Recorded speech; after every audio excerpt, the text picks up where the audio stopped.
लड़की का नाम ली शिया है। ली शिया जंटंग से 1 साल बड़ी है। जंटंग ली शिया को एक बड़ा सा आइसक्रीम का डब्बा लेने को कहता है ताकि ली शिया मोटी हो जाए और उसकी खूबसूरती पर लोगों का ध्यान न जाए। वो उसकी बात पर हंसकर उसे चिढ़ाती है कि वो एक नोटी लड़का है। जंटंग की दिल की बात सुनकर हमें अंदाजा होता है कि वो उसे पसंद करता है, लेकिन अभी तक उसने ली शिया से अपनी मोहब्बत का इजहार नहीं किया होता। चलते चलते वो दोनों एक दूसरे का हाथ पकड़ लेते हैं। ली शिया अचानक से उसे एक दीवार की तरफ करके उसे किस कर लेती है और फिर जंटंग बताता है कि किस तरह वो ली शिया से मिला था। फिर 1 साल पहले का सीन दिखाते हैं जब जंटंग छुट्टियों के बाद घर जाने के लिए बस में बैठा हुआ होता है। वहीं उसे एक लड़की का मैसेज आता है जिसका नाम जू है और वो उसे हाई स्कूल में पसंद किया करता था। जू उसे मैसेज में कहती है कि वो उससे मिलना चाहती है और फिर फौरन ही जंटंग भी उसे मिलने के लिए हाँ बोल देता है। फिर वो सोचता है कि उसे जू से मिलने से पहले कपड़े बदल लेनी चाहिए अपने, इसीलिए वो वहीं बस स्टॉप पर उतरकर स्कूल जाने के बजाय घर चला जाता है। घर के दरवाजे पर उसे एक बहुत ही खूबसूरत लड़की नजर आती है जिसके हाथ में लाइटर होता है और वो बार बार उसे जला बुझा रही होती है। जंटंग को लगता है कि वो लड़की किसी का इंतजार कर रही है या वो पागल है। ये सोचकर वो अपने घर के गेट में दाखिल हो जाता है, लेकिन जब वो कपड़े बदल कर वापस आता है वो लड़की वहीं खड़ी मिलती है उसे। वो लड़की उसे जानी पहचानी लगती है, इसीलिए उससे वो पूछ लेता है कि क्या वो कभी मिले हैं पहले, लेकिन वो लड़की जंटंग के सवाल का कोई जवाब नहीं देती और जंटंग आगे बढ़ जाता है, मगर फौरन ही वो चलते चलते रुक जाता है और उसे याद आता है कि वो लड़की ड्रीम स्वीट की सेलिब्रिटी शिया है जिसे उसका दोस्त गुज्जू बहुत ज्यादा पसंद करता है। ये सोचकर वो फौरन ही पीछे मुड़ता है और इस लड़की से पूछता है कि क्या वो शिया है, मगर जंटंग का ये सवाल सुनकर कोई जवाब देने के बजाय वो खौफनाक तरीके से उसकी तरफ भागती है और अपने हाथ में लाइटर जलाकर वो तेजी से वो हाथ जंटंग की तरफ करती है। एक लम्हे के लिए लगता है कि अब वो लड़की अपना लाइटर जंटंग के सर में जोर से मारेगी, लेकिन वो ऐसा नहीं करती।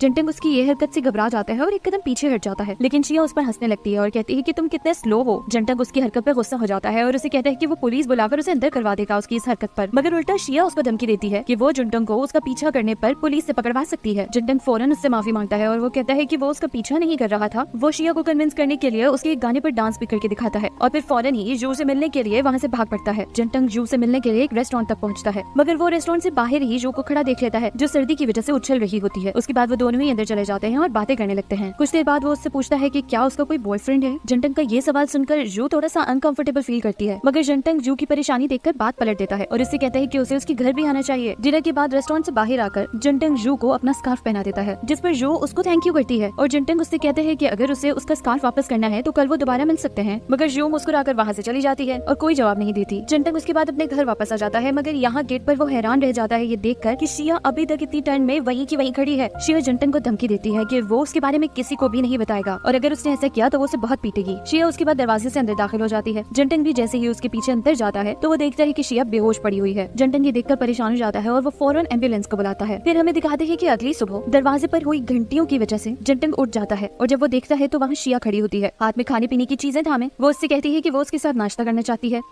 अगर जंटंग उससे कहता है कि वो ब्रेकफास्ट कर चुका है और उसके बाद उसके मुंह पर दरवाजा जोर से बंद करके चला जाता है। फिर दिखाते हैं कि जंटंग अपनी क्लास में बैठा जू को मैसेज कर रहा होता है। वो उसे उससे मिलने के लिए बुलाता है, मगर जू उसे बहाना बना देती है कि वो फ्री नहीं है। मगर जब हमें जू को दूसरी तरफ दिखाते हैं तो ऐसा नहीं होता। इधर जंटंग की क्लास फेलोज उसके सर पर पहुंच जाते हैं और उसके मैसेजेस पढ़ लेते हैं और वो जू के इनकार पर उसे चिढ़ाने लगते हैं। जंटंग स्कूल से वापस आते हुए जू के बारे में सोच रहा होता है कि वो जू को 1 हफ्ते से नहीं मिला और फिर अचानक से शिया उसके पास आ जाती है और उससे पूछती है कि उसका दिन कैसा रहा, मगर जंटंग उससे ये कहकर अंदर चला जाता है कि कोई भी इंसान उससे बगैर किसी मकसद की बात नहीं करता। और फिर ऐसे ही कई दिन गुजरते चले जा रहे होते हैं और जंटंग जहाँ भी जाता है वो उसके सामने पहुंच जाती है। इससे यही जाहिर होता है कि शिया उसका पीछा कर रही है। शिया हमेशा फेलोज उसके सर पर पहुंच जाते हैं और उसके मैसेजेस पढ़ लेते हैं और वो जू के इनकार पर उसे चिढ़ाने लगते हैं। जंटंग स्कूल से वापस आते हुए जू के बारे में सोच रहा होता है कि वो जू को 1 हफ्ते से नहीं मिला और फिर अचानक से शिया उसके पास आ जाती है और उससे पूछती है कि उसका दिन कैसा रहा, मगर जंटंग उससे ये कहकर अंदर चला जाता है कि कोई भी इंसान उससे बगैर किसी मकसद की बात नहीं करता। और फिर ऐसे ही कई दिन गुजरते चले जा रहे होते हैं और जंटंग जहाँ भी जाता है वो उसके सामने पहुंच जाती है। इससे यही जाहिर होता है कि शिया उसका पीछा कर रही है। शिया हमेशा फेलोज उसके सर पर पहुंच जाते हैं और उसके मैसेजेस पढ़ लेते हैं और वो जू के इनकार पर उसे चिढ़ाने लगते हैं। जंटंग स्कूल से वापस आते हुए जू के बारे में सोच रहा होता है कि वो जू को 1 हफ्ते से नहीं मिला और फिर अचानक से शिया उसके पास आ जाती है और उससे पूछती है कि उसका दिन कैसा रहा, मगर जंटंग उससे ये कहकर अंदर चला जाता है कि कोई भी इंसान उससे बगैर किसी मकसद की बात नहीं करता। और फिर ऐसे ही कई दिन गुजर